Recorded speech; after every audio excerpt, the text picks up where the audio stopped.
over time, the disciples, as they're going around telling the story of Jesus, they end up traveling really far from each other. Some go to Africa, some go to Rome, some stay in Israel, some go towards India, and they're trying to get as far as they can to spread the gospel far and wide. They're all separated and this is 2,000 years ago. There's even sending a letter is going to be very difficult and take a long time. There's very little way for them to communicate. So the fact that they can, under persecution, sometimes even persecution to death, under this tremendous amount of pressure, you still have people who are saying, no, I'm telling the truth. I'm willing to die because I know I'm telling the truth that Jesus was a real guy who lived. They're making more claims than just that he lived. They're making claims that he's God, that he raised from the dead. But the basic idea that Jesus lived, there's a bunch of people who are getting persecuted and are suffering for the idea that they just won't recant this statement that Jesus really lived. They're dying for that statement.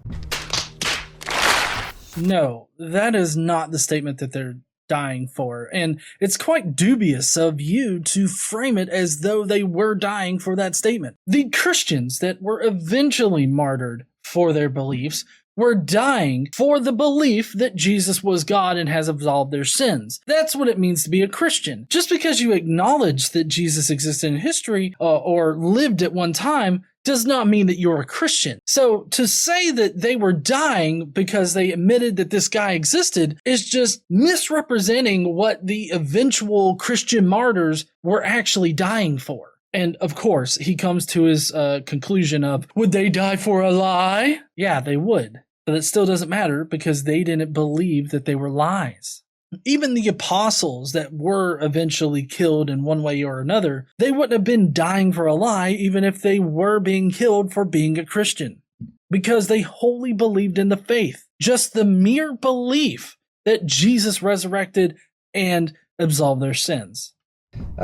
So I think it's a little hard to understand why, if this was a made-up story that Jesus never lived, that all these people who said they knew him personally would allow themselves to be persecuted. You'd think at least one of those people who knew better, who knew that they were lying, would be like, we made it up. Don't banish me, or banish me but don't kill me, or whatever. I've had enough of this. I'll come clean. But no, again, nobody said that they personally knew Jesus. That was never something that was ever substantiated with evidence. And the earliest Christians, even they wholly believed in Jesus, being that he died for their sins and that he resurrected on the third day, and, he is the way, the truth, and the life. They wholly believed in this. Even as Jewish Christians who originated the sect, they wholly believed that this happened. There's no historical record of any of those early followers ever recanting their statements. In fact, every historical record we have says that they went through their entire lives devoted to the idea that Jesus really lived. Well, no, not that he really lived, but that he died, resurrected, and absolved them of their sins. That's what they believed. They did not go around proclaiming that he, walked the earth. That's not something that they did. You keep rephrasing the earliest Christian beliefs as just being about whether or not he existed on this earth. You're totally disregarding the fact that these Christians did not need him to exist on earth, and that Jesus did not need to exist on earth to accomplish the things that he is said to have accomplished in the Gospels. These are all things that could definitely be accomplished in the lower heavens, in this celestial realm, which is exactly where Paul, the earliest writing that we have about Jesus, says that he got this information from a celestial figure of Jesus. Not from any historical source whatsoever, but from the celestial version of Jesus after he had already died and resurrected. And we have no documentation whatsoever anywhere that suggests that Jesus needed to be on earth for any of this to happen. So for you to rephrase these early Jewish Christian beliefs as being about him walking the earth is just completely disingenuous. I think there's great reason to believe that Jesus is a real historical person. You see the impact he had on the lives of those around him. And you do see early Christians writing about Jesus. Some of the Gospels are written by people who say, I knew Jesus personally. I was there when he made these statements, when he gave these speeches, and I'm going to document them myself before I die so other people can see it.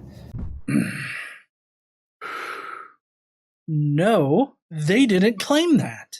You cannot quote me a verse in the Gospels that says, I walked with Jesus and I am writing this. My name is John Mark, or my name is Matthew, or my name is Luke, or my name is the Apostle John. You cannot cite me a verse in the Gospels where it says that.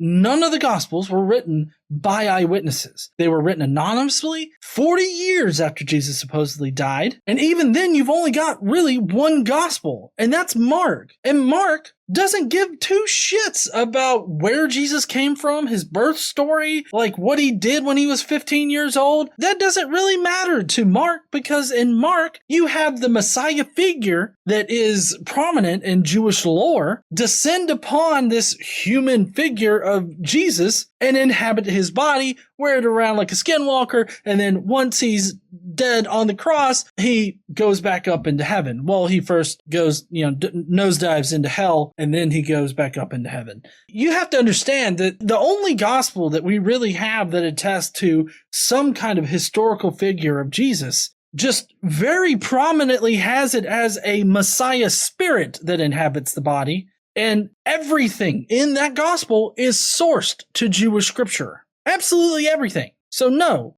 everything that he just said is complete and utter trash. But most people would not consider, most secular people would not consider that to be historical. They would say, hey, when Matthew writes his gospel, you can't trust Matthew as a historian. He's writing about miracles Jesus happened or, performed, and that Jesus came back from the dead. He's writing crazy stuff. You can't trust him. He's biased. He's a Christian. Well, no, that's not why we would disregard like Mark, Matthew, Luke, or John. We would disregard them on the fact that they don't list any historical sources for their information. They don't list who their authors are. They don't list anybody as a historical source whatsoever. You know what they do list as their source, though? The Jewish scripture. The Gospel of Mark, its author, was also informed by Paul's theology. So really, everything in Christianity dates back to Paul.